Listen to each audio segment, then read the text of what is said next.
Possibly at some time you may want to reset a quiz for a student. So what that's going to do is it's going to actually delete their attempt.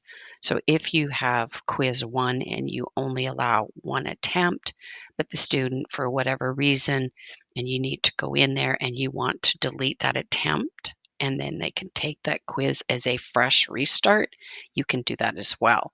So here we're going to go back in, and Awesome Thor has not done too well. So we want to go in and we just want to make sure that this attempt here is reset. You'll notice it is the trash can. You are deleting this attempt for the student. So I'm just going to select reset. Just pay attention again and understand that you are making this as null and void. So we're going to say yes. And you'll see now that that has totally removed his attempt from that quiz.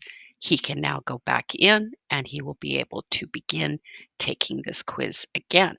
And that is how you reset a quiz attempt for a student.